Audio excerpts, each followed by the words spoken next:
Hi అండి. ఇది అన్నవరం వీర వెంకట సత్యనారాయణ స్వామి వారి ప్రసాదం అండి.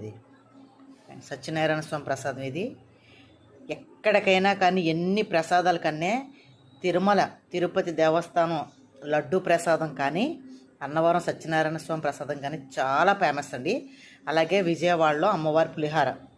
ఓకేనా, ప్రసాదం ఎన్ని డబ్బులైనా కానీ ఎక్కువ కొనుక్కుంటామండి మేము. అన్నవరం వెళ్తే చాలు ప్యాకెట్లు ఎప్పుడు 20-30 ప్యాకెట్లు కొంటాం. అన్నవరం ప్రసాదం అండి. ఇది చాలా బాగుంటుంది. అయితే పూర్వం ఇంకా టేస్ట్ బాగుండేది, ఇప్పుడు కొంచెం టేస్ట్ అనేది తగ్గింది. ఇప్పుడు కొత్తగా తినే ఏజ్ పిల్లలు ఉంటారు కదా, వాళ్ళకి ఈ టేస్ట్ అనేది ఇదే అలవాటు అవుతుంది, కానీ పూర్వం టేస్ట్ అనేది తెలియదు. పూర్వం చాలా బాగుండేదండి. ఒక 15 సంవత్సరాల క్రితం అయితే చాలా బాగుండేది మా చిన్నతనంలో. ఇప్పుడైతే టేస్ట్ తేడా వచ్చింది, కానీ ఎంత తేడా వచ్చినా ప్రసాదమే. దాన్ని అయితే ఎప్పుడు కూడా మెమరబుల్లే మనకి. ఓకేనా, ఎప్పుడైనా కానీ అన్నవరం వెళ్తే మాత్రం కంపల్సరీ ప్రసాదం కొనుక్కోండి. చాలామంది ఇష్టపడతారు, చాలా ఇష్టపడే ప్రసాదం ఇది అన్నవరం ప్రసాదం, సత్యనారాయణ స్వామి వారి ప్రసాదం. ఓకేనా.